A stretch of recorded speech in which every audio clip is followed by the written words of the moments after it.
Now, do we understand that you want the tribunal to believe that all you were concerned with then was the big Jewish enterprises? That's the way you want to be understood. Mich störten zunächst die kleinen Läden und das für den Vierjahresplan nicht. Let us go through the public acts which you performed on the Jewish question. First, did you proclaim the Nuremberg laws? Als Reichstagspräsident, jawohl, habe ich schon betont. What date was that? 35, glaube ich, hier in Nürnberg im September. And that was the beginning of the legal measures taken against the Jews, is it not? Das war eine legale Maßnahme. Your third public act was on the 22nd of April, 1938, when you published penalties for veiling the character of a Jewish enterprise within the Reich, was it not? Jawohl. SS Gruppenführer to make the plans for the complete solution of the Jewish question. Nein, so ist das nicht richtig. Diesen Erlass I asked to have you shown. kenne ich genau. I asked to have you shown document 710, United States 509. May I read it as it is written here? Der Ihnen bereits mit Erlass Complementing the task which was conferred upon you already on 1/24/1939 to solve the Jewish problem by means of emigration and evacuation in the best possible way according to present conditions, I charge you herewith to make all necessary preparations as regards organizational, factual, and material matters. Now comes the decisive word which has been mistranslated. For a total solution, not for a final solution. For a total solution of the Jewish question within the area of German influence in Europe. This letter itself was directed to the Chief of the Security Police and the Security Service and SS Gruppenführer Heydrich. Das ist richtig. Und That is correct, but I have to make an explanation in connection with that. All right. die Erklärung abgeben. The reason I sent this letter to him was that by the decree of 1/24/1939, Heydrich, or it may have been Himmler, had been given the task of dealing with the emigration of the Jews. Therefore, this was the government department concerned, and it was to the department which had been given the tasks that I had to apply concerning all material and economic matters arising therefrom. Telling this tribunal, when you say that no steps were to be taken by anyone else, whether you are telling this tribunal the truth.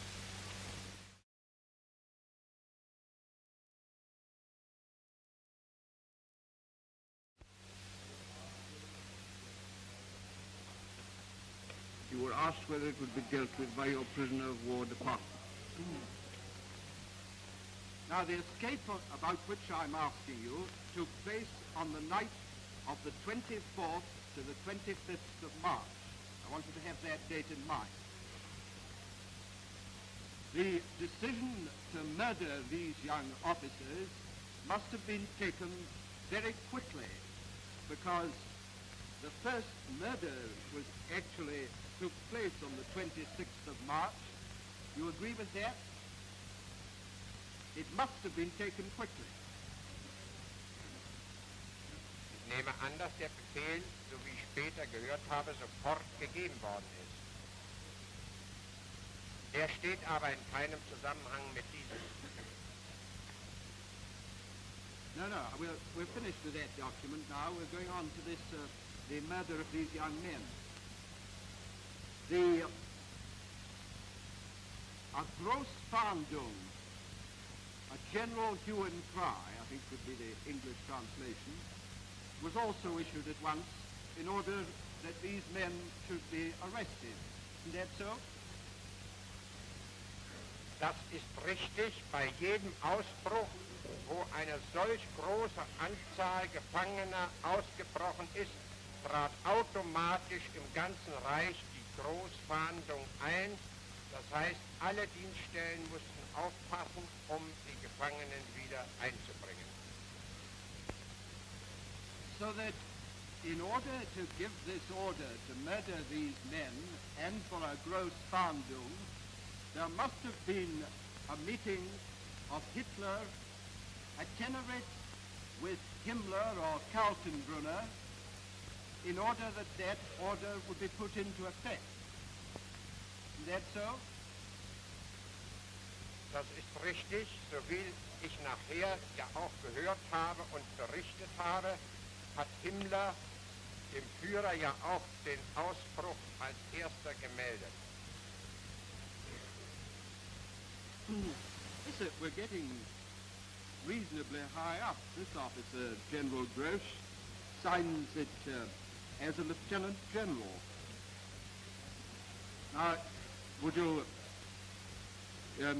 like, if you could help me again, you were most helpful last time, to try and find the place. This is a statement by Lieutenant General Walter Grosch. Ich bitte doch, dass ich auch das erstmal lesen kann, um zu sehen, ob nicht ähnliche Einschränkungen vorliegen. Well, I'd like to, if you'll read the first sentence, I don't want to take up time by reading an account of the general.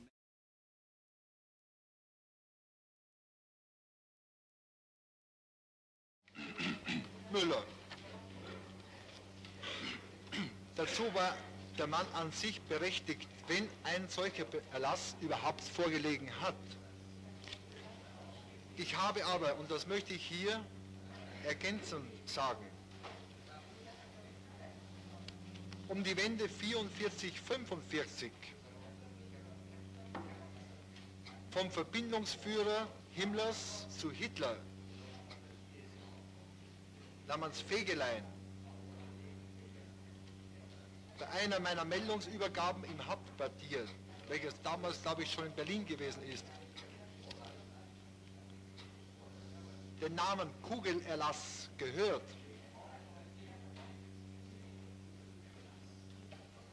der für mich vollkommen fremder Begriff gewesen ist, weshalb ich ihn fragte, was das sei. Er sagte mir, ein Führerbefehl.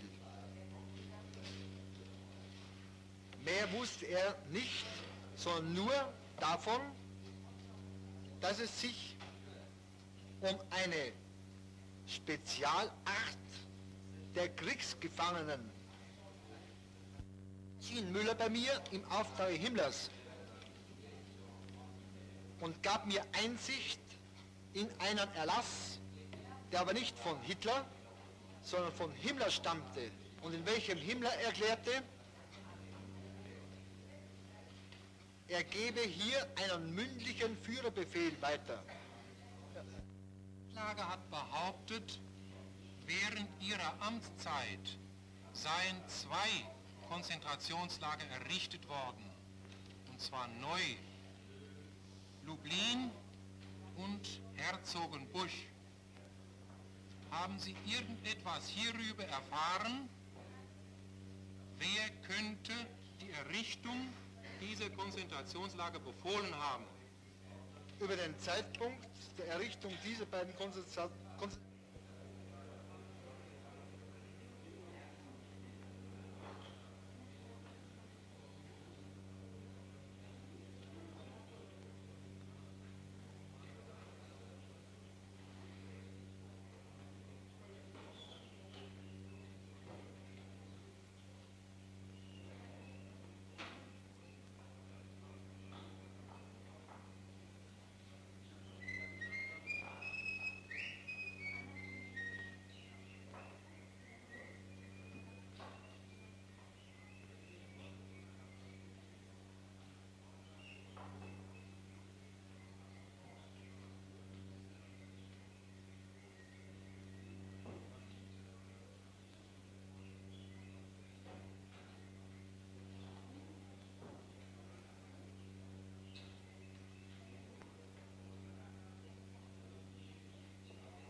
bin zu dieser Besprechung gesandt worden.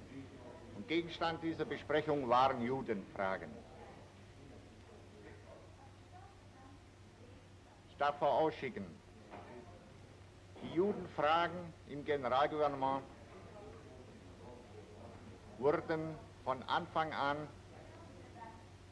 als Bestandteil des Zuständigkeitsbereiches des höheren SS- und Polizeiführers betrachtet und gehandhabt.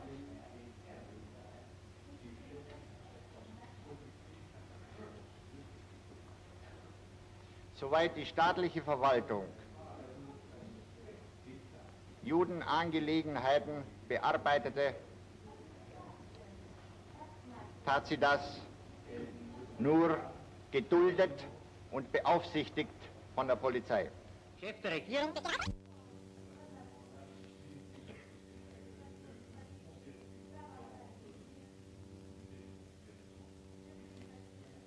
Wenn ich Ihre Ausführungen richtig verstanden habe, dann wollen Sie also sagen, dass das gesamte Polizeiwesen, und zwar sowohl Sicherheitspolizei als Sicherheitsdienst und Ordnungspolizei, einheitlich von der Zentralstelle, und zwar entweder von Himmler selbst oder vom Reichssicherheitshauptmann über den höheren SS- und Polizeiführer gelenkt wurde. So war wohl im Allgemeinen nach meinen Beobachtungen der Befehlsweg. Es konnte aber auch vorgekommen sein, dass die Sicherheitspolizei unmittelbar von Berlin Weisungen erhielt, ohne dass die über Krüger gelaufen sind. Ist möglich.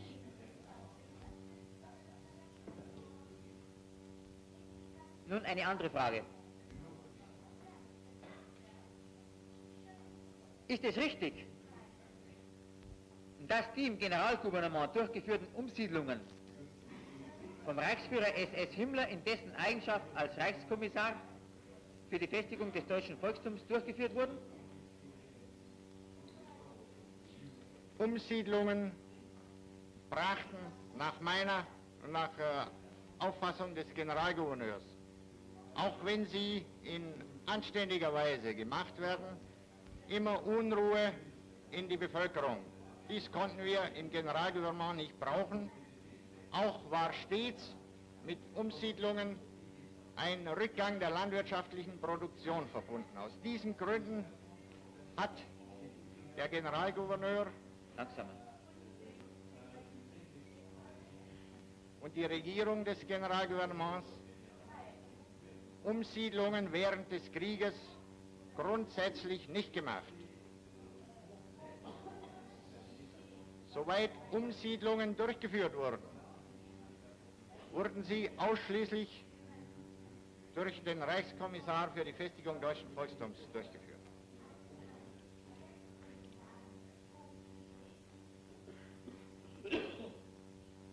Ist es richtig, dass der Generalgouverneur wegen dieser eigenmächtigen Umsiedlungspolitik wiederholt schwerste Auseinandersetzungen mit Himmler, mit Krüger und mit dem SS-Gruppenführer Globotschnik hatte?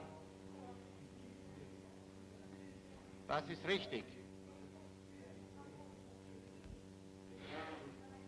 Die Absicht, solche Umsiedlungen zu verhindern, hat stets zu Auseinandersetzungen und zu Reibungen mit dem höheren SS- und Polizeiführer geführt.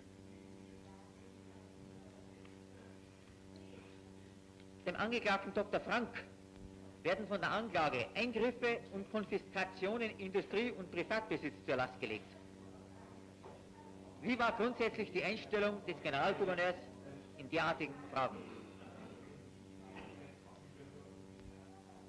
Die gesetzlichen Vorschriften über dieses Rechtsgebiet stammen vom Beauftragten für den Vierjahresplan. Es war einheitlich für die eingegliederten Ostgebiete und für das Generalgouvernement das Gebiet der Beschlagnahme von Privatvermögen und von Eigentum geregelt worden. Soweit sie für die Rüstung herangezogen wurden, wurden vom militärischen Sektor in Anspruch genommen. Vom Rüstungsinspekteur, der seinerseits dem OKW und später dem Reichsminister Speer unterstand.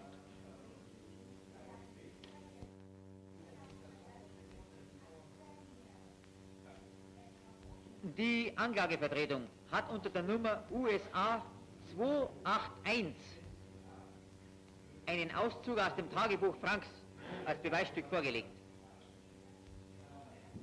Es ist das eine Besprechung über Judenfragen.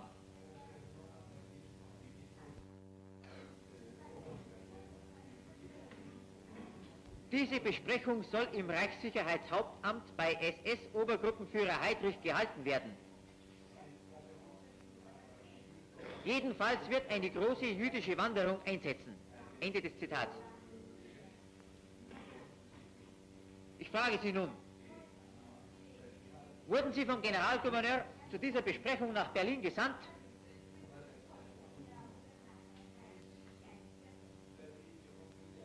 Und was war gegebenenfalls der Gegenstand dieser Besprechung?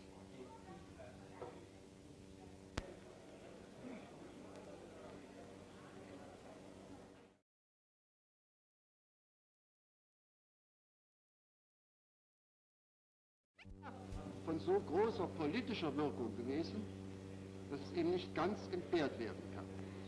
Also Herr Dr. Geselius, Sie sehen ja die Schwierigkeit der Situation. Wir wollen hier nur bekunden, soweit es der Erforschung der Wahrheit dient. Sensationen oder sonst wie wollen wir nicht machen als Selbstzweck. Wo es aber notwendig ist, Dinge zu sagen, um dem Tribunal die Entwicklung verständlich zu machen, so bitte ich Sie, sich freimütig zu äußern. Auch meine Schwierigkeit in Rücksicht stellen zu wollen, auch ich spreche nicht gerne über diese Dinge.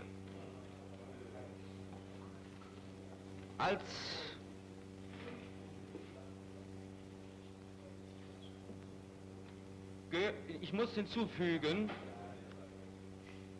dass Göring der einzige Chef des Forschungsamtes war.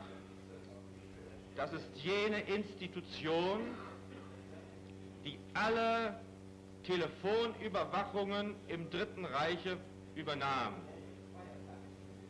Dieses Forschungsamt begnügte sich nicht, wie es hier geschildert worden ist, nur mit Telefonabhörungen und Dechiffrierungen. Es hatte auch seinen eigenen Nachrichtendienst bis herunter zu eigenen Beamten, die Erkundigung einziehen konnten, sodass es durchaus möglich war, auch über die Marschallin von Blomberg vertrauliche Erkundigung einzuziehen. Als Helldorf Göring die Akte übergeben hatte, sah Göring sich gezwungen, diese Akte Hitler zu geben. Hitler erlitt einen Nervenzusammenbruch und entschloss sich, den Marschall Blomberg sofort zu entlassen. Wie Hitler es später auch den Generälen in öffentlicher Sitzung gesagt hat, war sein erster Gedanke, zum Nachfolger Blombergs den Generalobersten von Fritsch zu ernennen. In dem Augenblick, als er diesen Entschluss aussprach, erinnerte ihn Göring und Himmler, dass dieses nicht möglich sei, da Fritsch durch eine Akte aus dem Jahre 1935 aufs Schwerste kriminell belastet sei. Entschuldigen Sie, Herr Doktor, was ist Ihre Erkenntnisquelle für diese Unterhaltung zwischen Hitler und den Generälen über die Nachfolge Fritsch und diese Mitteilung Görings an Mehrere Generäle, die an der Sitzung teilgenommen haben, haben es mir erzählt. Und ich habe schon gesagt, dass im Laufe der Dinge, die ich noch zu schildern haben werde, auch Hitler viele persönliche Erklärungen abgegeben hat. Und wir haben auch die Originaldokumente des später stattfindenden Reichskriegsgerichts in unserem Besitz bis zum 20. Juli gehabt. Auf der Suche nach Material war die Gestapo in Zuchthäuser gegangen und hatte gerichtlich verurteilte Zuchthäusler, die Homosexuelle erpresst hatten, um Material gebeten und Namen, wer wohl homosexuell sei. Dabei hatte ein Zuchthäusler eine fürchterliche Geschichte zu Protokoll gegeben, die nun wirklich so scheußlich ist, dass ich sie hier nicht wiedergeben werde. Es genügt, dass dieser Zuchthäusler meinte, der davon Betroffene sei ein gewisser Herr von Fritsch oder Frisch gewesen. Des genauen Namens konnte sich der Zuchthäusler nicht entsinnen. Die Gestapo übergab diese Akte im Jahre 1935 Hitler. Hitler war entrüstet über den Inhalt. Er sagte, wie er sich vor den Generälen ausgedrückt hat, er habe von einer solchen Schweinerei nichts wissen wollen. Hitler gab die Anordnung, diese Akte solle unverzüglich verbrannt werden. Jetzt, im Januar 1938, erinnerte Göring und Himmler Hitler an diese Akte. Und es war Heydrichs Geschick vorbehalten, diese im Jahre 1935 angeblich verbrannte Akte nunmehr wieder Hitler vorzulegen, und zwar inzwischen vervollständigt um ganz beträchtliche Untersuchungen.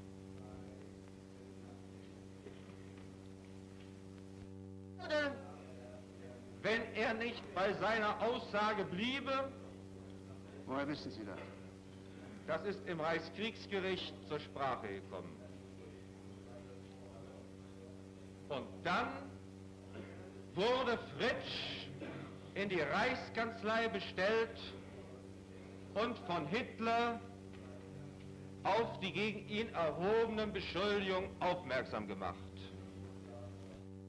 Dass Fritsch völlig erschrocken in die Reichskanzlei kam. Er verstand überhaupt nicht, was Hitler ihm vorwarf.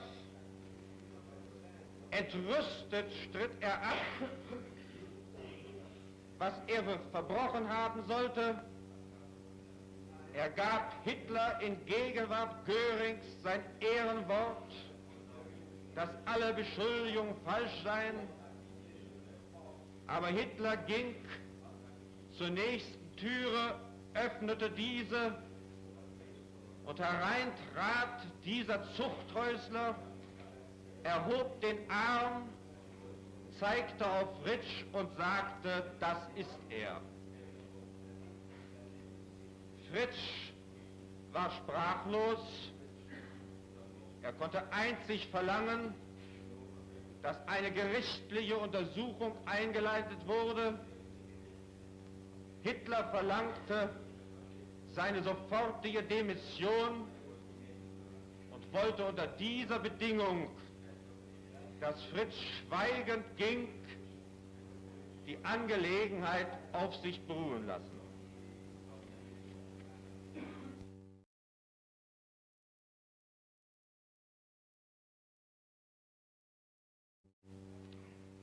There was, as I understand your view, in going to the generals, there was no power in Germany that could stop or deal with the Gestapo except the army.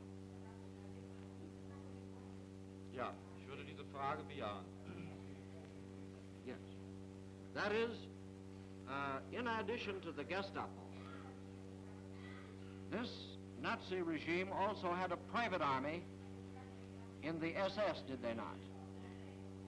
And for a period in the SA. And if you were to combat successfully the Nazi regime, you had to have manpower, which only the army had. But the Wehrmacht was the source of power capable of dealing with the SS and the Gestapo if the generals had been willing. Das war unsere Überzeugung. Yes. And that is the reason that you kept seeking the help of the generals and felt let down when they wouldn't give you their assistance. Finally. Is that right? Now there came a time when everybody connected with your group knew that the war was lost. Jawohl. Of Hitler would have accomplished nothing from your point of view if the number 2 man had stepped into Hitler's place, would it?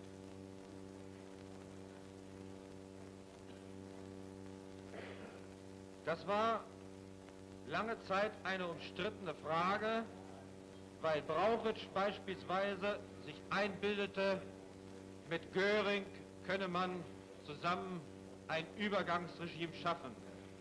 Unsere Gruppe hat es immer abgelehnt, mit diesem Mann auch nur eine Stunde lang zusammenzukommen.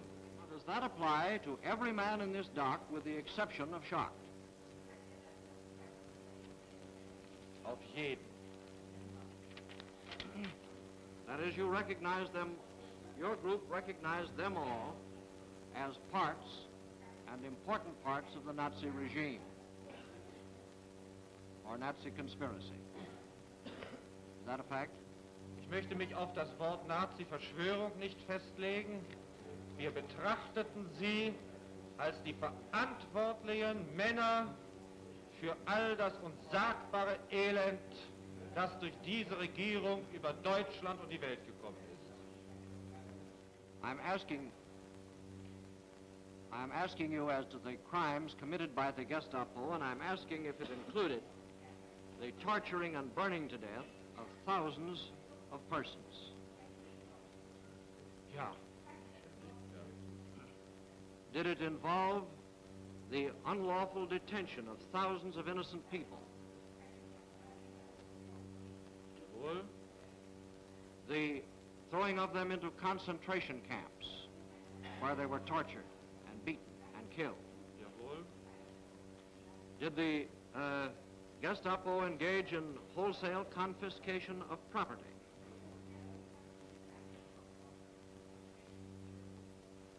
Ja, in sehr großem Ausmaße. Man nannte dieses staatsfeindliches Vermögen.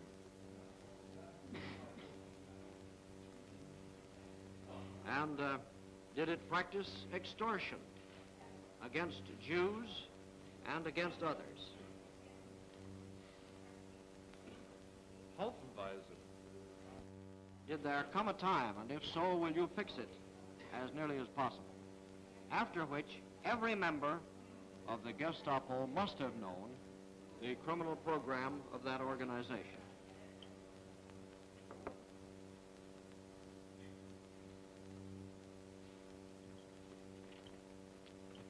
Ich habe diese Frage sehr lange Jahre selber überlegt und mit Nebe durchgesprochen und mit meinen Freunden. In der Beantwortung liegt eine sehr große, würde ich sagen, dass von Anfang 1935 spätestens an jeder wissen musste, in was für eine Behörde er eintrat und was für Befehle er gegebenenfalls zu vergegenwärtigen hatte.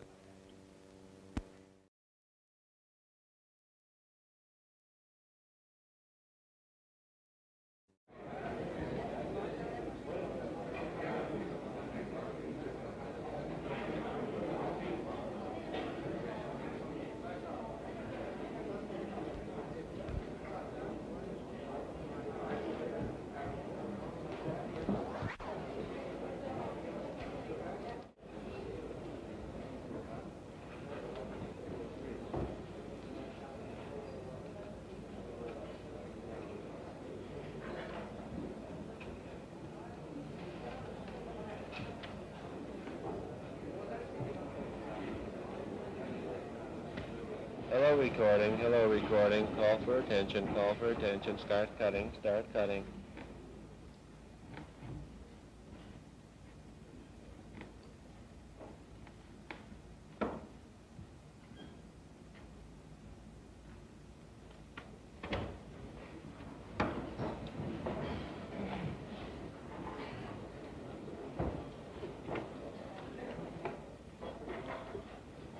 May it please the tribunal.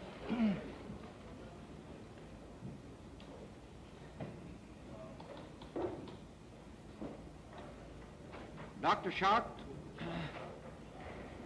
according to the transcript of the testimony at page 8698, you said that in 1938 you told a certain lady where you were dining, "My dear lady, we have fallen into the hands of criminals. How could I ever have suspected that?" You recall that testimony? Nicht ich habe das Zeugnis abgelegt, sondern es ist aus einem Affidavit von meinem Anwalt hier vorgelesen worden, aber es stimmt. I'm sure you would want to help the tribunal by telling us who those criminals were. Hitler und seine Genossen. Well, you were there. You know who the cooperators were. I'm asking you to name all that you included in that category of criminals at that time. Hitler, you know, is dead. Mr. Justice, es ist für mich sehr schwer, diese Frage vollständig zu beantworten, weil ich nicht weiß, wer in dieser engeren Verschwörung von Hitler drin gewesen ist. Wir haben aber hier vom Angeklagten Göring gehört, dass er sich zu dieser Gruppe rechnete. Ich rechne zu dieser Gruppe noch Himmler und Bormann. Wer aber sonst in diesem engen Vertrauenskreis gewesen ist, weiß ich nicht. You have only named 3 men. Let me put it this way. You've named 4 men as criminals, 3 of whom are dead and 1 of whom you say admitted. Ich kann noch einen hinzufügen. Ich nehme an, gestatten Sie, ich kann noch einen hinzufügen. Ich nehme an, dass auch der Außenminister von Ribbentrop über die Pläne Hitlers stets im Bilde gewesen ist. Das muss ich annehmen. Ich weiß es nicht, kann es nicht beweisen. Who else did you include when you were talking to the lady? Ich habe an dem Abend keine Namen genannt. No, but who did you have in mind? You surely were not making charges against the people in charge of your own government without having definite names in mind. Ich habe mir erlaubt, Ihnen eben diese Namen zu nennen. Are those all? Das kann ich nicht wissen, aber ich nehme an, es sind noch mehr gewesen. Also ein Mann wie Heiderich würde ich zum Beispiel ohne weiteres dazu rechnen, nicht wahr? Aber ich kann ja nicht wissen, mit wem... Heydrich is another dead man. Ja. Will you... Ich bedauere es, dass die Leute tot sind. Ich hätte ihren Tod lieber auf andere Weise gesehen, aber... Well, are those the only people that you included? Ich habe keine Beweise dafür, dass irgendjemand anders mit in dieser Verschwörung gewesen ist, von dem ich sagen könnte, die und die Dinge sprechen dafür, dass du mit drin gewesen sein musst. Now, Dr. Schacht, at the time the Nazis seized power, you had a worldwide acquaintance and very great standing as a leading banker in Germany and in the world, did you not? Ich weiß nicht, ob das der Fall ist, aber wenn Sie der Ansicht sind, will ich nicht widersprechen. Well, if pressed, you would admit that, wouldn't you? Verzeihung? If pressed, you would admit that, wouldn't you? Ich widerspreche nicht.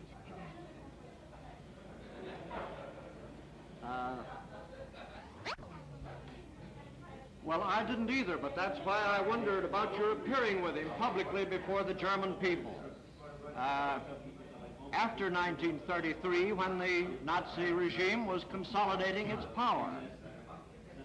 You did that, didn't you? Was tat ich, Mr. Jefferson? Was habe ich gemacht? Appeared publicly before the German people with Streicher and Bormann in support of the Nazi program after they seized power. Ich glaube nicht. Ich bin niemals äußerlich mit Herrn Streicher oder Herrn Bormann zusammen gesehen worden. Jedenfalls nicht zu der Zeit. Es ist möglich, dass auf den gleichen... Kind of recognizing yourself in that, do you? Ja. And on your right sits Bormann? Ja.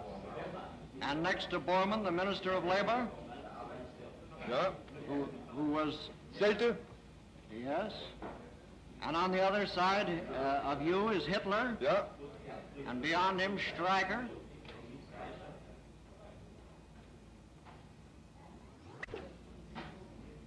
This becomes exhibit number 829.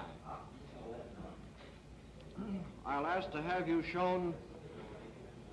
Just Jackson, what's the date of the photograph? There is no date given. It's from the Hoffman photographs. Photograph. Numbers 3 and 4.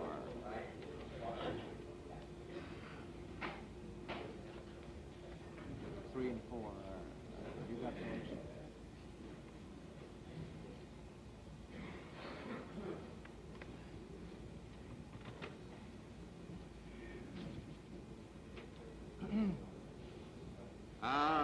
Number 3 shows you marching with Dr. Robert Lai, among others.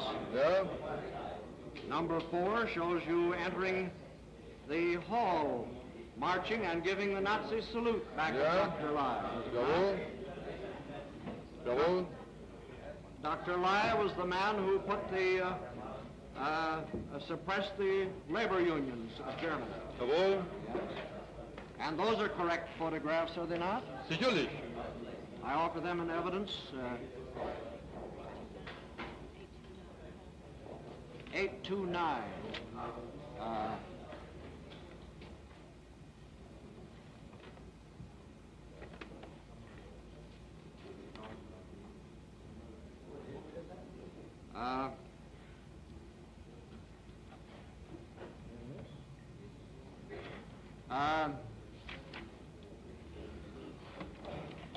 No, I want one. I will show you photographs marked numbers 1 and 2 and 6.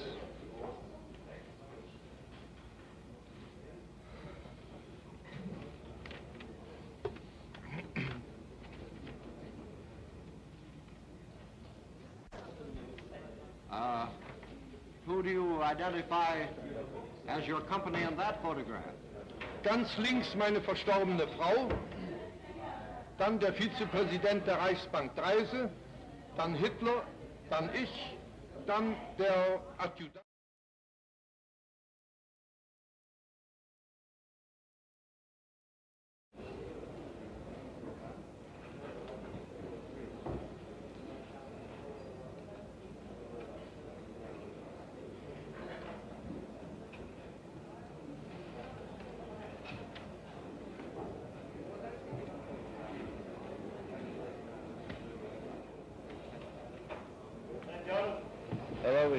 Hello recording, call for attention, start cutting.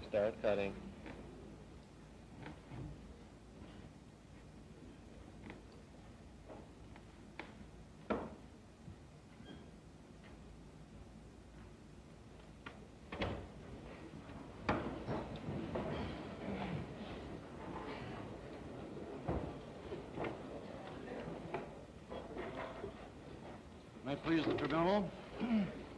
Dr. Schacht, according to the transcript of the testimony at page 8698, You said that in 1938, you told a certain lady where you were dining, "My dear lady, we have fallen into the hands of criminals. How could I ever have suspected that?" You recall that testimony? Nicht ich habe das Zeugnis abgelegt, sondern es ist aus einem Affidavit von meinem Anwalt hier vorgelesen worden, aber es stimmt. I'm sure you would want to help the tribunal by telling us who those criminals were. Hitler und seine Genossen. Well, you were there. You know who the cooperators were. I'm asking you to name all that you included in that category of criminals at that time. Hitler, you know, is dead. Mr. Justice, es ist für mich sehr schwer, diese Frage vollständig zu beantworten, weil ich nicht weiß, wer in dieser engeren Verschwörung von Hitler drin gewesen ist. Wir haben aber hier vom Angeklagten Göring gehört, dass er sich zu dieser Gruppe rechnete. Ich rechne zu dieser Gruppe noch Himmler und Bormann. Wer aber sonst in diesem engen Vertrauenskreis gewesen ist, weiß ich nicht. You have only named 3 men. Let me put it this way. You've named 4 men as criminals, 3 of whom are dead and 1 of whom you say admitted. Ich kann noch einen hinzufügen. Ich nehme an, gestatten Sie, ich kann noch einen hinzufügen. Ich nehme an, dass auch der Außenminister von Ribbentrop über die Pläne Hitlers stets im Bilde gewesen ist. Das muss ich annehmen. Ich weiß es nicht, kann es nicht beweisen. As we understand it, you made public appearances in Germany before the German people in support of the Nazi regime alongside of characters such as Streicher and Bormann. Mr. Justice, ich habe mir erlaubt, auseinanderzusetzen hier. Mr. Justice, I have taken the liberty of explaining here that until June 1932, I did not in any way come forward publicly for Hitler or the party, and that on the contrary, in America, for instance, I warned the people against Hitler. Why I wondered about your appearing with him publicly before the German people. After 1933, when the Nazi regime was consolidating its power. You did that, didn't you? Was tat ich, Mr. Justice? Was habe ich gemacht? Appeared publicly before the German people with Streicher and Bormann in support of the Nazi program after they seized power. Ich glaube nicht, ich bin niemals... I do not think so. I was never seen publicly with Herr Streicher or with Mr. Bormann, certainly not at that time. I'll ask to have you shown a photograph from the Hoffman collection, marked number 10. Recognizing yourself in that, do you? Yeah. And on your right sits Bormann? Yeah. And next to Bormann, the Minister of Labor? Yeah. Who was... Selte? Yes. And on the other side of you is Hitler? Yeah. And beyond him, Streicher?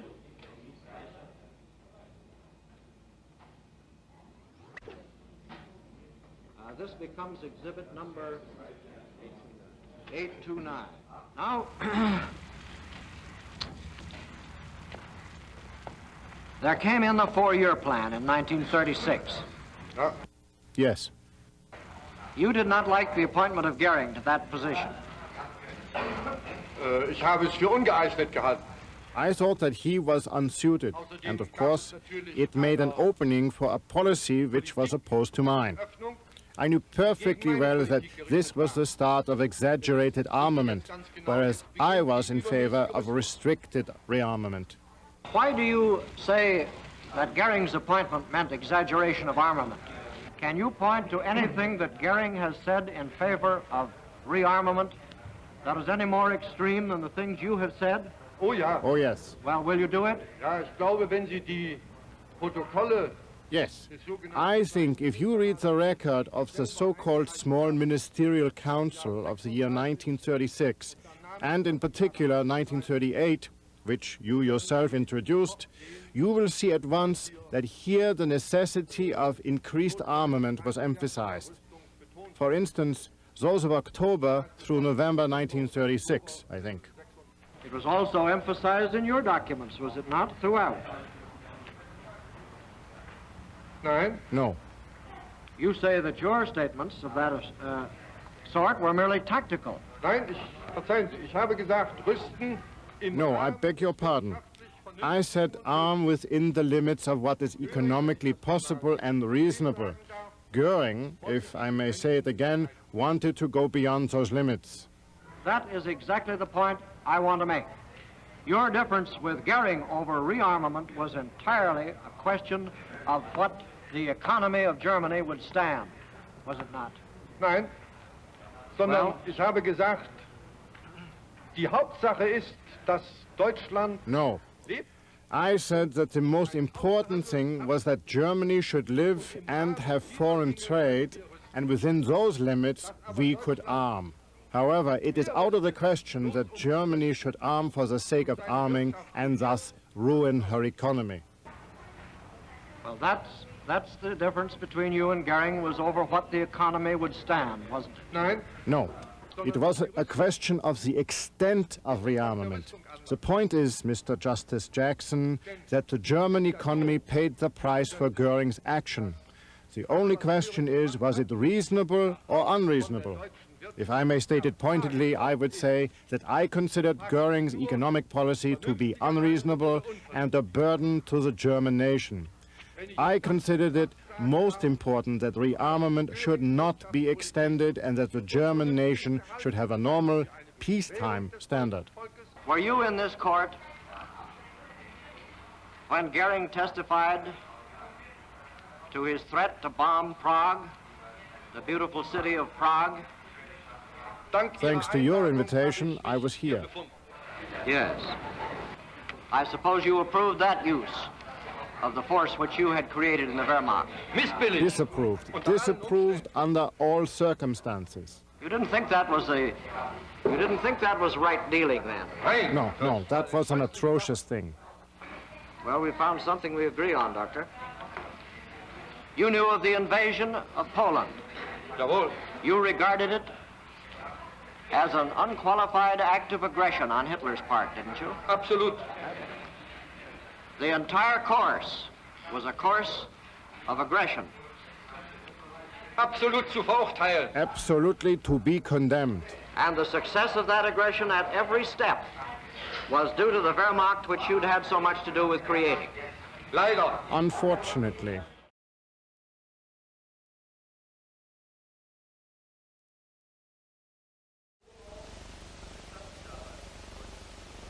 What did the U-boat weapon at that time in Germany consist of? Answer. The U-boat flotilla Weddingen, of which I became the chief, consisted of 3 small boats of 250 tons each, so-called Einbäume. Besides, there were 6 somewhat smaller boats which were in a U-boat school which was not subordinated to me for the purpose of training. Then there were in the service another 6 of these small U-boats. Question.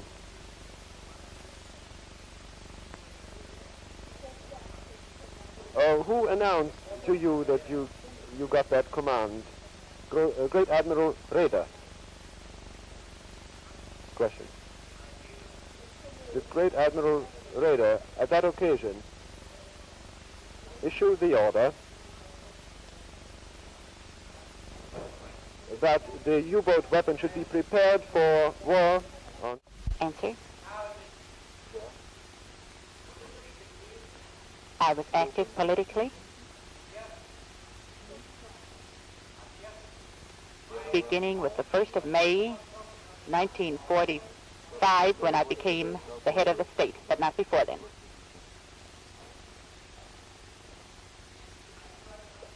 The prosecution has submitted a document in the form of an affidavit by the Ambassador Messersmith. It has the number USA 75. And I printed the decisive extracts in volume 3, page 100.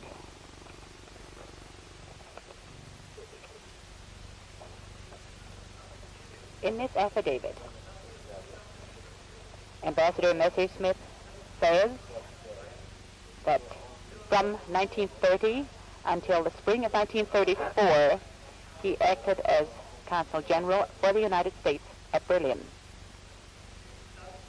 Then, until July 1937, he was at Vienna, and from there returned to Washington.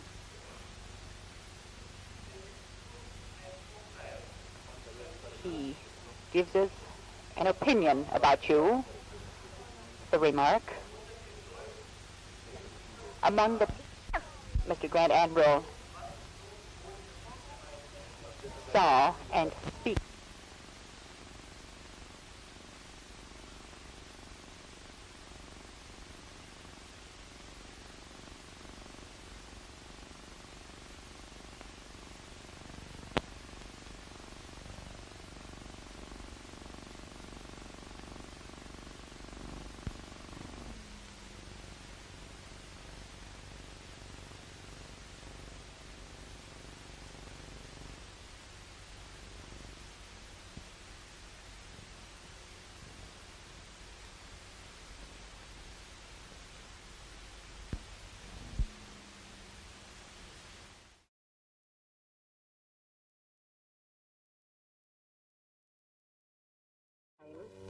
He had the executive power.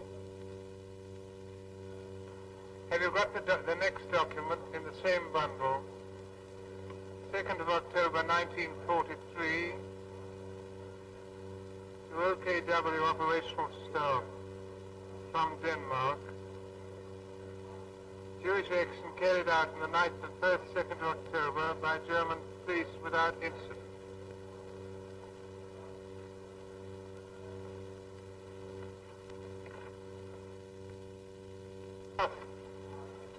The last document, dated the 3rd of October, to OKW of the staff. According to the statement of the Reich Plenipotentiary, the Reichsführer SS has ordered that the Reichsführer SS alone, as a person ordering the Jewish action, is to receive the exact figures of arrest. The Plenipotentiary has therefore given no figures to the commander of the German troops in Denmark. Full stop. 232 Jews via the gathering point set up by the Watch Battalion, Copenhagen. What was the Watch Battalion?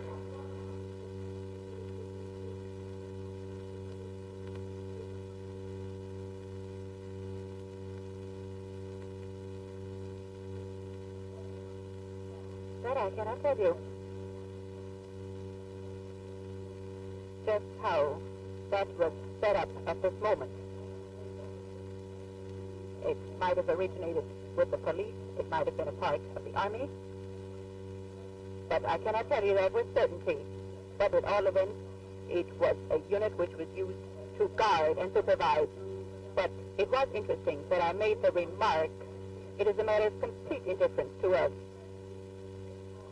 And my disinterest in this matter is voiced through this remark. The disinterest which I showed. Mr. Dale, first of all, you say that Watch Battalion might have been part of the Wehrmacht.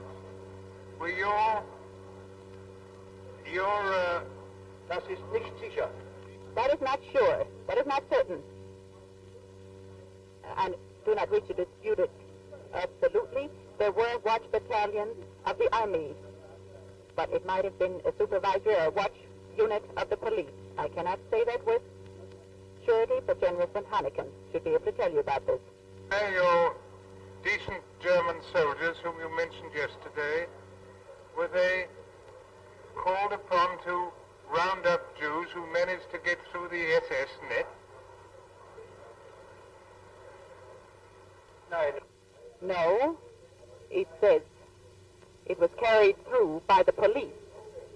I do not believe that there was not. I ask you only two questions now on Sargon, Starlight Luft 3.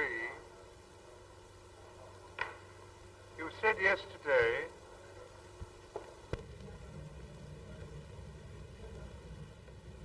das kann ich nicht sagen, wie das Wachbataillon zusammengesetzt gewesen ist in diesem Augenblick. Das kann sowohl von der Polizei sein, das könnte auch vom Heere sein. Das kann ich mit Sicherheit nicht sagen. Jedenfalls eine Truppe, die für reine Wachaufgaben eingesetzt war. Aber es ist ganz interessant, dass ich da die Bemerkung hinmachte, ist für uns auch ganz gleichgültig. Damit ist mein Desinteressement an dieser Angelegenheit gekennzeichnet, yes, die ich abgelehnt habe. I want to deal, first of all, you say that watch battalion might have been part of the Wehrmacht. Were your das ist nicht sicher. Decent. Ich will es nicht absolut bestreiten. Es gab auch Wachbataillone des Heeres. Es kann aber genauso gut eine Wachtruppe der Polizei sein. Das kann ich mit Sicherheit nicht sagen, aber das müsste der General von Hanneken wissen. Ich glaube nie, dass es geschehen ist. Ich glaube nicht. And then your note is a matter of complete indifference to us, too. That was quite true. It was a matter of complete indifference how many Jews were deported, wasn't it? You didn't care.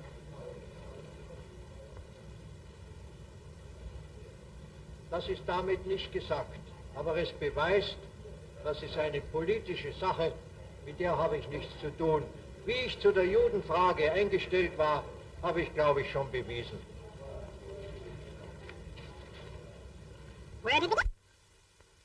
Zum Teil mit größter Begeisterung an diesen Befestigungen gearbeitet wurde.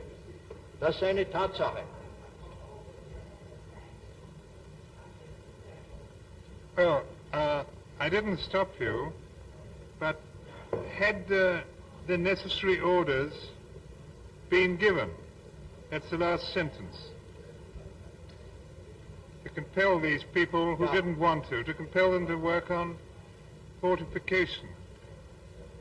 I'm not talking about the people who did want to, but the people who didn't. Ich weiß, ich kenne im Einzelnen den Vorgang nicht, da ich ja mit ihm nicht befasst war. Aber ich wusste, dass Arbeitspflichtgesetze in den besetzten Gebieten eingeführt worden sind. Very good. I'll leave that, if you've said all you want to say. Would you look now, please, at a new document? I leave that. I ask you only two questions now on Sargon, Starlight Luft 3. You said yesterday that after the incident of the Sargon shooting, you thought Hitler was no longer humane, did you say? Ich sagte gestern, dass ich in diesem Augenblick den Eindruck hatte, dass er von allen menschlichen Rechtsbegriffen abrückte.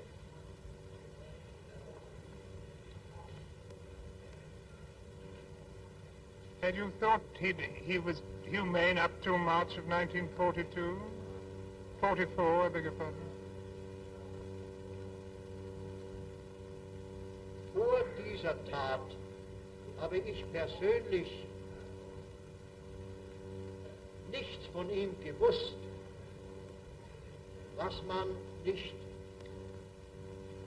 rechtlich, völkerrechtlich, zumindest zweifelhaft, was man nicht begründen konnte oder was